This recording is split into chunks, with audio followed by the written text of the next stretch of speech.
Assalamualaikum warahmatullahi wabarakatuh. Alhamdulillahirabbil alamin, hamdan katsiran thayyiban mubarakan fih, kama yuhibbu rabbuna wa yardah. Asyhadu an la ilaha illallah wahdahu la syarikalah, wa asyhadu anna Muhammadan abduhu wa rasuluh. Para pendengar dimanapun Anda berada, kembali bersama kami dalam program resensi buku-buku Islam. Pada kesempatan kali ini, kembali kita akan membahas satu buku yang berjudul Fathul Majid, penjelasan lengkap Kitab Tauhid, dengan judul asli Fathul Majid, Syarah Kitab Tauhid. Penulis Al-Allamah Abdurrahman bin Hasan Al-Syekh. Muatan yang terkandung di dalam buku ini diantaranya adalah yang pertama, matan lengkap Kitab Tauhid alladzi huwa haqqullah 'alal 'abid, buah karya Imam Al-Mujaddid Muhammad bin Abdul Wahhab, Syekh Islam di zamannya, dalam teks aslinya yang berbahasa Arab yang dilengkapi harokat dan tentu lengkap dengan terjemahnya, sehingga memudahkan bagi para pecinta ilmu untuk mengkajinya. Kemudian muatan yang kedua, yaitu Fathul Majid, Syarah Kitab Tauhid, buah karya Syekh Abdurrahman bin Hasan Al-Syekh. Kemudian pada muatan yang ketiga, diberikan ta'liq dan hasyiyah atau komentar dan tambahan penjelas oleh Syekh Muhammad Hamid Al-Faqih, di mana sebagian besar dari ta'liq beliau tersebut beliau ambil dari Qurratul Uyunul Muwahhidin, buah karya penulis Fathul Majid sendiri. Kemudian yang keempat, ta'liq ini kemudian dimurojaah atau dikaji ulang oleh Al-Imam Al-Allamah Ibnu Baz rahimahullah ta'ala, dan beliau memberikan koreksi dan komentar yang sangat penting terhadap sejumlah masalah. Kelima, hadis-hadis dalam kitab Tauhid ditakhrij dengan berpegang kepada berbagai referensi takhrij. Keenam, buku ini dilengkapi dengan risalah Takhrij Al-Hadits Muntafaqah fi Kitab Tauhid, buah karya Syekh Furaih bin Shalih Al-Bahlal, yang merupakan takhrij pembelaan atas sejumlah hadis-hadis dalam Kitab Tauhid yang dipermasalahkan oleh sebagian kalangan. Muatan yang ketujuh, buku ini juga dilengkapi oleh daftar istilah ilmiah lengkap dengan makna dan definisinya, sehingga bagi pembaca yang masih kesulitan dalam memahami istilah-istilah yang digunakan dalam buku ini, pembaca bisa merujuk makna dan definisinya pada daftar istilah ilmiah ini. Kemudian yang kedelapan, dalam buku ini juga dicantumkan biografi Imam Muhammad bin Abdul Wahhab rahimahullahu ta'ala, penulis buku Kitab Tauhid. Resensi buku-buku Islam. Perjalanan dakwah sang pembaharu Syekh Muhammad bin Abdul Wahhab yang menulis matan kitab ini penting untuk dicermati, karena beliau muncul dan berdakwah di tengah masyarakat yang sangat akrab dengan pengagungan terhadap kuburan, bid'ah dan khurafat. Kondisi masyarakat yang beliau hadapi mirip dengan kondisi masyarakat tanah air di sebagian wilayah. Karena itu, buku kita ini menjadi sangat penting, karena ditulis oleh seorang ulama yang menghadapi langsung segala rintangan dan penolakan dari banyak kalangan, sehingga buku ini benar-benar rujukan primer dan utama dalam masalah tauhid yang ditulis berdasarkan Al-Quran dan As-Sunnah yang didorong oleh kondisi real yang dihadapi penulisnya. Sebagian yang telah disinggung dalam resensi pertama dari buku ini, bahwa penegakan tauhid tidak akan berguna tanpa disertai dengan perang dan penolakan terhadap syirik. Itulah sebabnya para ulama mengatakan bahwa agama Islam tegak di atas dua pondasi utama. Yang pertama, mentauhidkan Allah Subhanahu wa Ta'ala, mendakwahkan tauhid dan loyal kepada para penganutnya. Dan kedua, memerangi syirik dan memusuhi serta anti terhadap para penganutnya. Itulah sebabnya kalimat tauhid yang dititahkan kepada semua rasul-rasul yang pernah diutus Allah Subhanahu wa Ta'ala adalah la ilaha illallah. Tidak ada Tuhan yang berhak disembah selain Allah. Pernyataan tidak ada Tuhan yang berhak disembah adalah penolakan terhadap penuhanan segala apa saja selain Allah Subhanahu wa Ta'ala. Dan pernyataan kecuali Allah adalah ikrar bahwa hanya Allah Subhanahu wa Ta'ala yang berhak dituhankan dan disembah dengan segala bentuk penyembahan dan penuhanan. Maka tidak ada gunanya seseorang atau suatu kaum mengikrarkan bahwa tidak ada Tuhan selain Allah kalau masih melakukan praktik-praktik syirik dan membiarkan syirik tanpa pengingkaran, bahkan loyal kepada para pelaku syirik. Inilah yang diungkapkan oleh Al-Quran secara tegas dan jelas dalam banyak ayat. Perhatikan firman Allah Subhanahu wa Ta'ala berikut ini. وَاعْبُدُوا اللَّهَ وَلَا تُشْرِكُوا بِهِ شَيْئًا Sembahlah Allah dan janganlah kamu mempersekutukannya dengan sesuatu pun. Perintahnya tidak hanya sembahlah Allah, tetapi disertai dengan jangan mempersekutukannya dengan sesuatu pun. Dan yang seperti ini banyak sekali terdapat dalam Al-Quran dan As-Sunnah yang sahih. Dalam buku kita ini, kedua sisi ini dibahas secara mendasar dan menyeluruh. Dan mudah-mudahan ulasan berikut ini dapat menjelaskan pentingnya buku ini sehingga Anda terpacu untuk mengkajinya. Allah Subhanahu wa Ta'ala berfirman, Kana an-nasu ummatan wahidatan فبعث الله النبيين مبشرين ومنذرين وأنزل معهم الكتاب بالحق ليحكم بين الناس فيما اختلفوا فيه. Mulanya manusia itu adalah umat yang satu. Setelah timbul perselisihan, maka Allah mengutus para nabi sebagai pemberi kabar gembira dan pemberi peringatan, dan Allah menurunkan bersama mereka kitab yang benar untuk memberikan keputusan di antara manusia tentang perkara yang mereka perselisihkan itu. Pada mulanya, umat manusia itu adalah umat yang satu dalam tauhid. Mereka adalah satu umat yang tegak di atas syariat Allah Subhanahu wa Ta'ala dan kebenaran. Begitulah tafsir yang ma'thur dan sahih dari Ibnu Abbas radhiyallahu anhuma.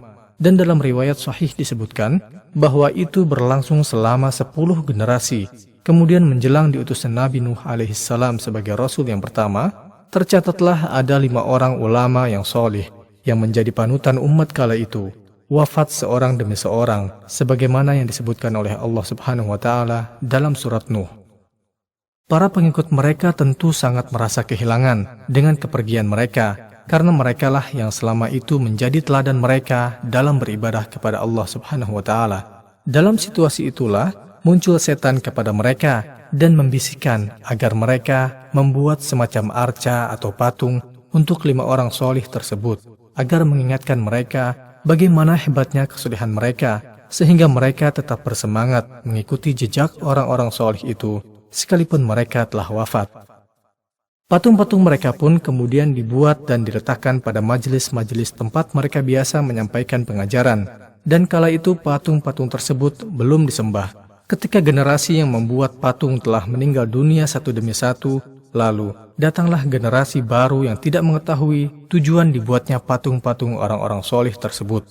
Datanglah setan dan membisikkan kepada mereka bahwa generasi terdahulu menyembah mereka.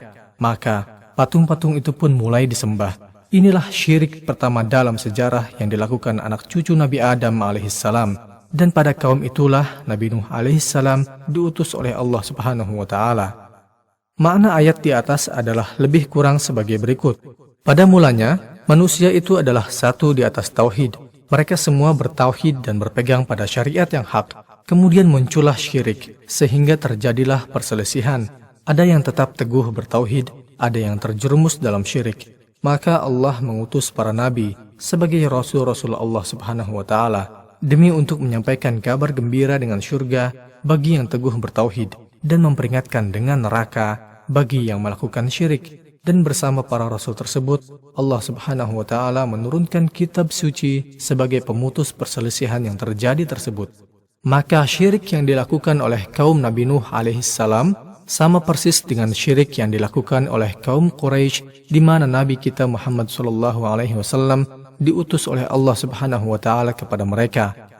Orang-orang musyrik itu semuanya sama dalam prinsip kesyirikan mereka, yaitu bahwa mereka tidak berkeyakinan ada Tuhan-Tuhan lain yang menciptakan alam ini dan dapat memberikan mereka apa yang mereka minta, tetapi mereka hanya menjadikan patung dan berhala tersebut hanya sebagai semacam arca yang melambangkan sosok di baliknya, yang menjadikan perantara antara mereka dengan Allah Subhanahu wa Ta'ala.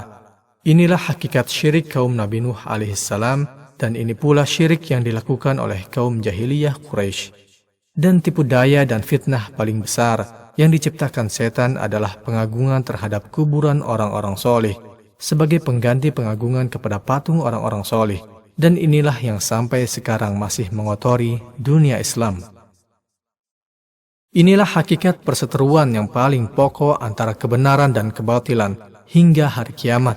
Dan Allah Subhanahu wa Ta'ala telah mengingatkan orang-orang yang mendustakan seruan para rasul dengan firman-Nya, وَلَقَدْ بَعَثْنَا فِي كُلِّ أُمَّةٍ رَسُولًا أَنِ اعْبُدُوا اللَّهَ وَاجْتَنِبُوا الطَّاغُوتَ فَمِنْهُمْ مَنْ هَدَى اللَّهُ وَمِنْهُمْ مَنْ حَقَّتْ عَلَيْهِ الضَّلَالَةُ فَسِيرُوا فِي الْأَرْضِ فَانظُرُوا كَيْفَ كَانَ عَاقِبَةُ الْمُكَذِّبِينَ.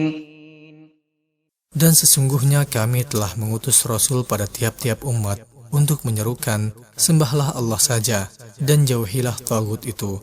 Maka di antara umat itu ada orang-orang yang diberi petunjuk oleh Allah, dan ada pula di antaranya orang-orang yang telah pasti kesesatannya baginya.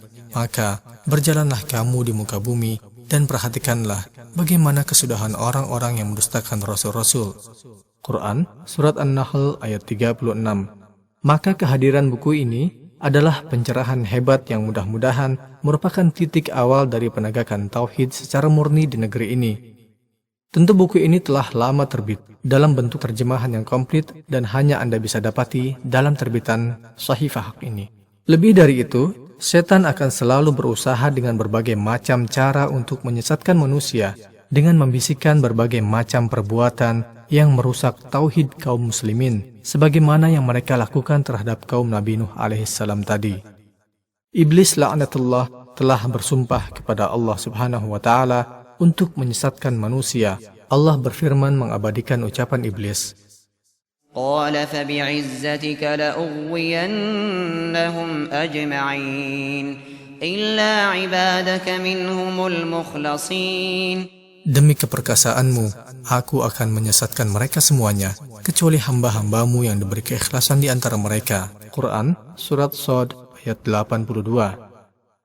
Salah satu yang disinggung secara jelas di sini adalah bagaimana setan berusaha mencuri berita wahyu dari langit dengan menguping dari perbincangan di antara para malaikat.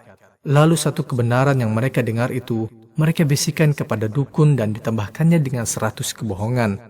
Maka kalau ada dukun yang kadang apa yang dikatakannya terbukti, itu bukanlah karena dukun itu mengetahui yang gaib, tetapi karena bekerja sama dengan syaitan.